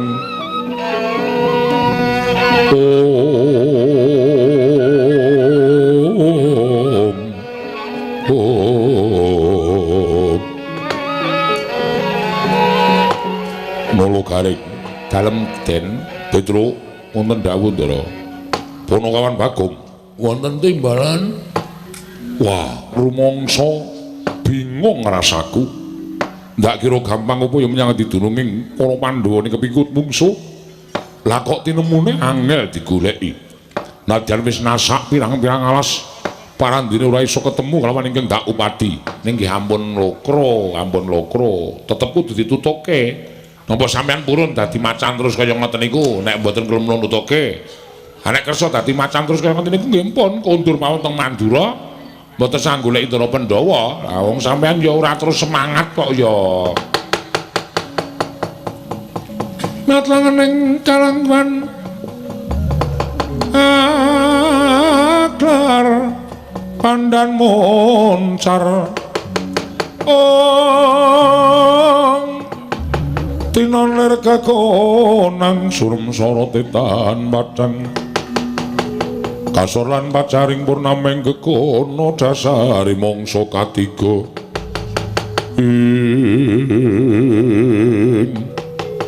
yen to pancen kaya mengkono ayo Nolo garing Petra Bagong goleki meneh menyang endi papan jenenge para Pandhawa mulih mlebu teng pakunjaran. Monggo Gus kula derekaken monggo Den.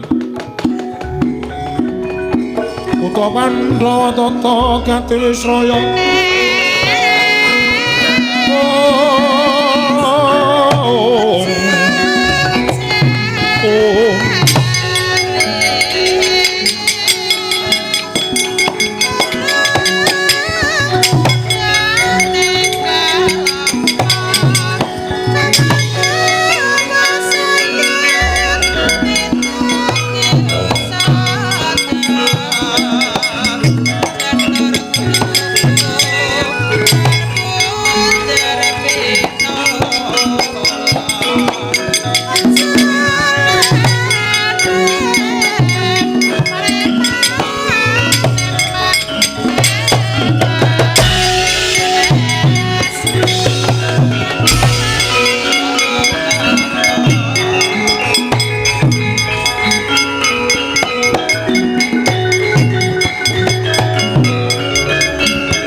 Semarikoten prayitna semuriris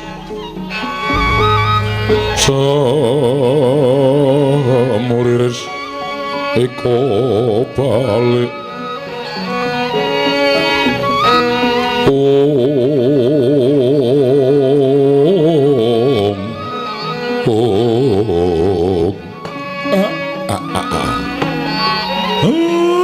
ulun kula ingkang sowan iya Ismaya ulun wis mangerteni kita ingkang abiyantara ning ngarsa ulun bayana parigawe apa Semar lha niku namung badhe nanjihaken ing atasipun kula niku mung duwe sedya kepengin bangun desa lah kok dadi pacoban sing kula tampa kok malah mboten kanten-kantenan mboten namung tumanduk dhateng pun Semar nanging ngembet dhateng punden kula para Pandhawa Semar yakti apa ingkang bakal kita leksanani ana ing Karang Kadempel tan bisa pisah kalawan para Pandhawa Panakawan kuwi tetunggalan kelawan para Pandhawa mula kang sanga kuwi Semar Pandhawa kudu wal saka bebaya ya mung kita kelawan Nata Ndrawati ingkang bisa ngrampungi bebaya ing tumanduk marang momongan kita para Pandhawa lamun kita bisa ngrampungi pacoban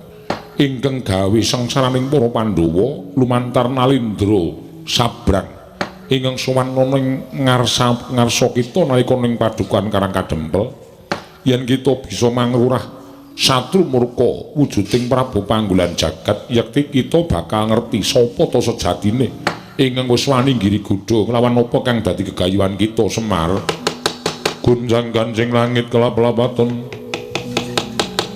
liregen canging risang mawe gandrung lah lajeng anggen kula saged ngrampungaken kita aja pisah lawan Nata Ndrawati sabab Nata Ndrawati ku jangganing Pandhawa kita minangka dadi pamomonging Pandhawa loro-loro kudu manunggal dadi sawiji mara kita enggal mudhuna ning jagat golek ana Nata Ndrawati sawise iku golek ana para Pandhawa nggone padha dibondo dening menungso ingkang watak angkara budi candala Kesemar Badranaya kula nyuwun pamit ulun sing ati-ati aja kaya bocah cilik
Sinuwun Ndrawati iya Kyai Semar Karang Kadempel geger kok sampeyan mboten ngetok mergo aku wis ngerti ana ingkang bakal bisa ngasurake Nalindra ingkang nedya mboyong marang Semar tinemune bener Koko Prabu wae nganti kepirangan para Pandhawa kepikut lah Kakang Semar saka tindak ngendi sowan Sangasih Prana kula namung badhe kepengin nyuwun keterangan supaya pepadhang tumanduk dhateng Karang Kadempel. Sabanjure panjenengan niki kudu sing ngrampunke sampeyan kalih kula. Monggo para Pandhawa kepikut Kyai Semar. Goleki ampun nganti kelangan Pandhawa.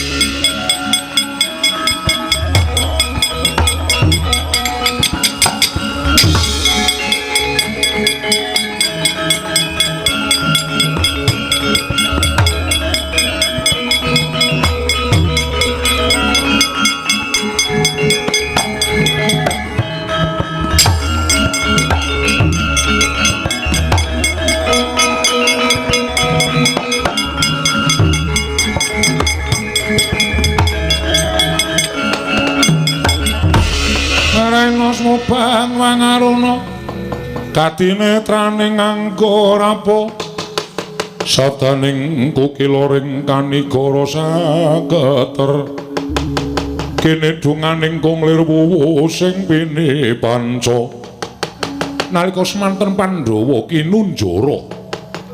kinunjara madyaning wana ing Krendayana wujud pakunjaran panglimunan bila datan kasat mripat datan wonten kenganok wonten mriki papan deringing para Pandhawa praptaning Sardula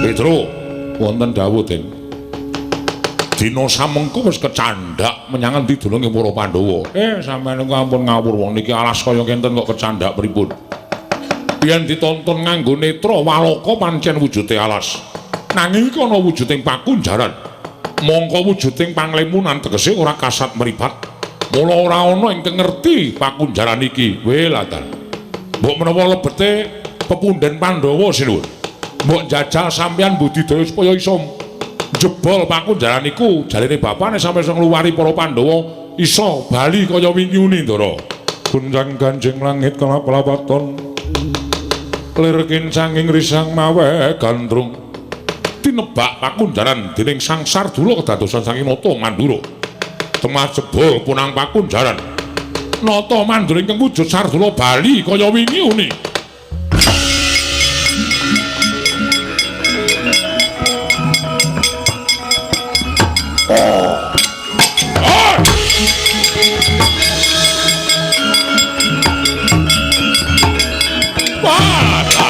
Waduh Yai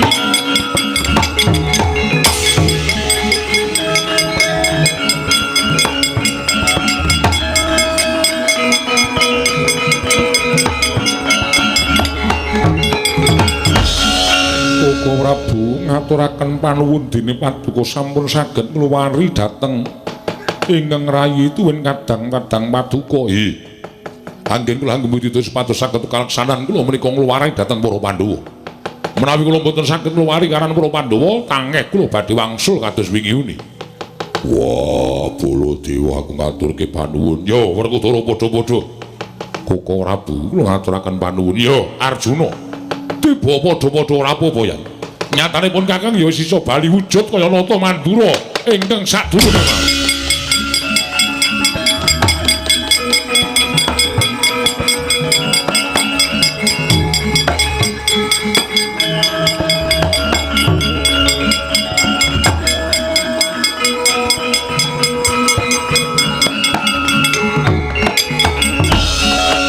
iki Yai Kresna Koko Prabu kasinggihan mekaten saka ngendi budidaya supados saged ngrampungi perkawis menika kaliyan Kakang Semar kowe lah dalah iki yo Semar malah wis tekan kene anggep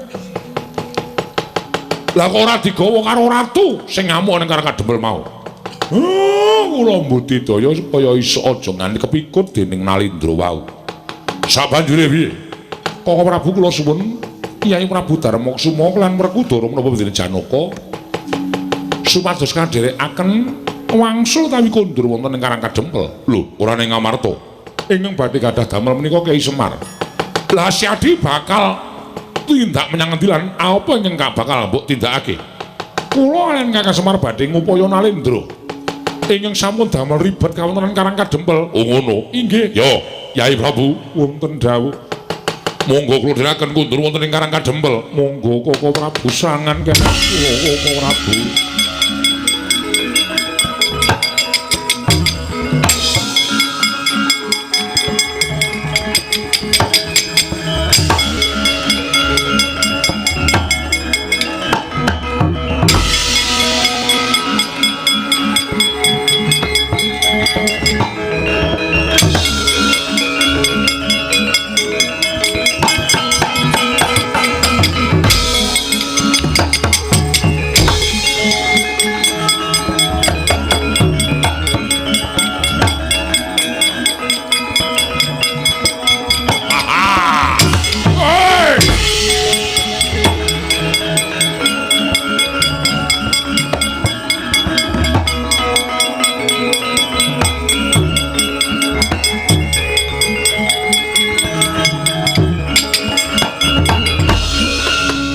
weruh Semar. Kondange kuwi wong waskita, kondange kuwi wong awas. Kondange kuwi wong pinter nanging saknyatane jebul bawur paringalmu. Ora tamat kelawan kahanan ingkang saknyatane, kowe ora ngerti sapa sejatine aku. Nggonku budidaya gawe sirnamu wis tak angkah pirang-pirang abad nanging ora tau kelakon. Dina samengko bakal kelakon penjaga ngono bakal nyirnakake marang pamonging wong tanah Jawa. Kowe tekaning pati ora ana ingkang dadi pengayomaning para Pandhawa. Pandhawa wong Sukerta ingkang wis tak kunjara dadi panganing wadya balaku mati dening aku Semar kowe.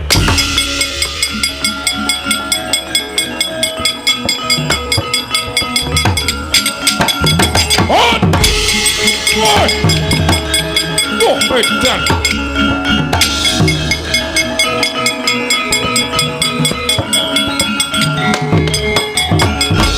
Wah, panusmaning jajalan. Lah kok dadi diapusi ya?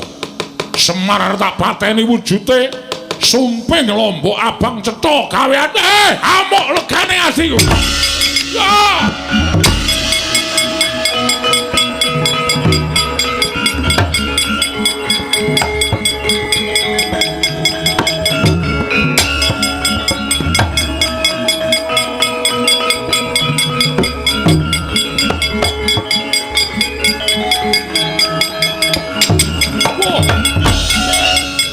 Wong ireng takon karo aku Narendra Ndrawati Prabu Sri Bathara Kresna. Kowe Prabu Panggulan Jagat yo. Ayo, kowe saiki ngejak apa? Wis entek Senopati karang kadempel. Sing isih ming nata Ndrawati jajajamu barang kowe.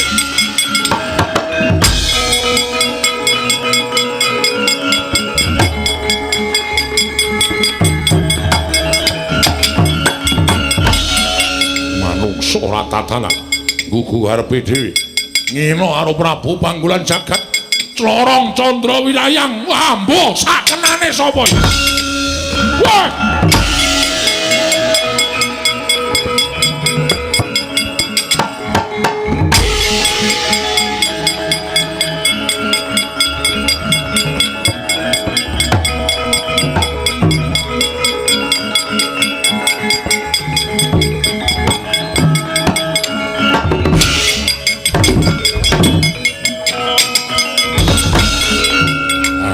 bedhek ana panah kok iso ubah dhewe iso bangga dhewe kekuatane ngedapi-dapi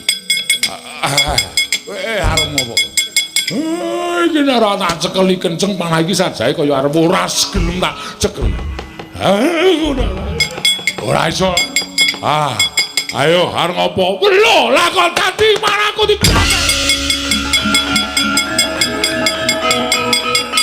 waduh. Wah, edan pusakaku digawa dening Semar. Iki pusakamu to, yo.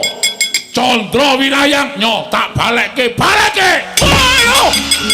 Waduh. Wah.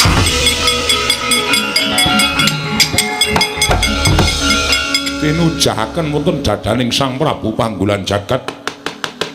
Nalika semanten Ayu Baskara Timangsa Sirna Margalayu. Panah Badar Betari Durga Sang Prabu Panggulan Jagat Badar Sang Hyang Bathara Kala. Woi!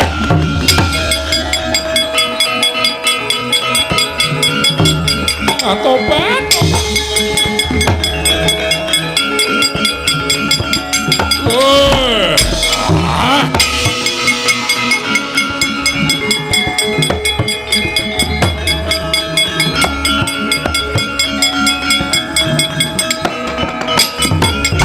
Kunjang ganjing langit kelap-kelap katon lir kincanging risang mawe kantruk Tobat Kakang Semar Biung piye iki lako dadi cabar gawe sabar ya kala sabar tak tembung karo sing kawogan kala sing kawogan aku selak luwe iya aku ngerti Durga iya Kakang Semar inggih. Ngapa kowe kok dadi panah bareng? Dipun nangisi Bathara Kala pados kula pados tedha. Namung kenyatanipun menawi kula badhe mejahi para Pandhawa menika menawi Kyai Semar tasih sugeng menika mboten badhe kelampahan. Terus Aku arep pateni. Sir kula kados mekaten supados kula gambilangipun mejahi para Pandhawa. Wah, tak kandhani ya Durga. Ora ana ala ingkang tumama ing becik. Lho, dadi kowe nek arep mateni karo Semar ya tangeh kelakone. Apa Semar wae lak pangane kok sik kok kala kowe arep mangan aku mendem kowe. Ora bakal kowe kuat makan daginge Semar. Lagu terus piye? Betahe Durga jak bali. Jak bali. Kala kuwi jak mulih. Aja ngampiak-ampiak gawe patring pundhenku para Pandhawa. Kowe wani ganggu gawe para Pandhawa, ganggu gawe kawula Karang Kadempel, gedene ganggu gawe kawula negara Ngamarta.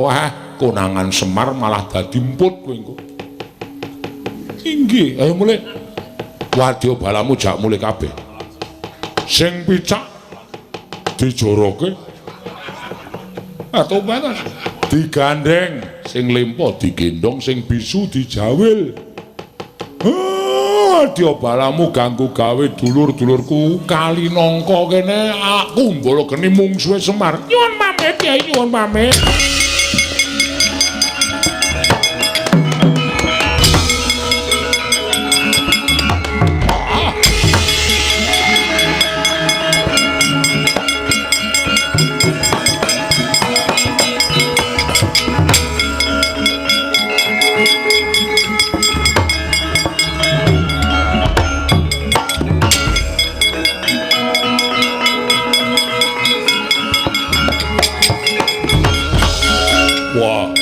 Satriya gagah Warakudara. Kowe sapa? Tumenggung Prawara Kendra. Ratu Gusti Kulang tak kedhepake belani aku.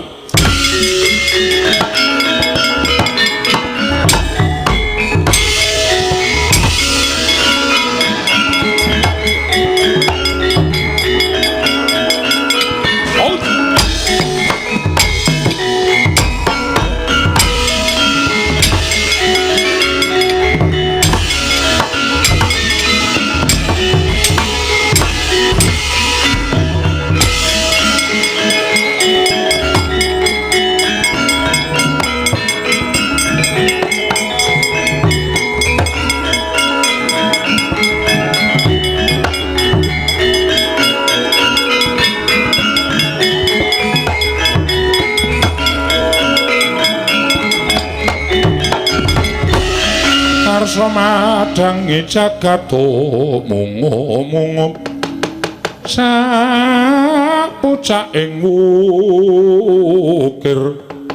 marebak bangsu mirat keneng soroting surya mikolan gunung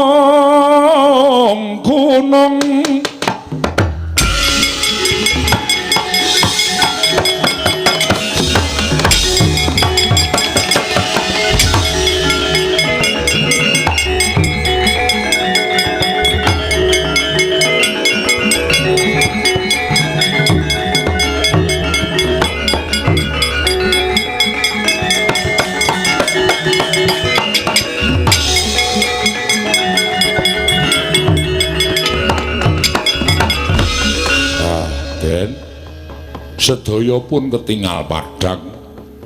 Kutha rencana ing badhe ngganggu gawe anggen kula mbangun desa sampun sumingkir.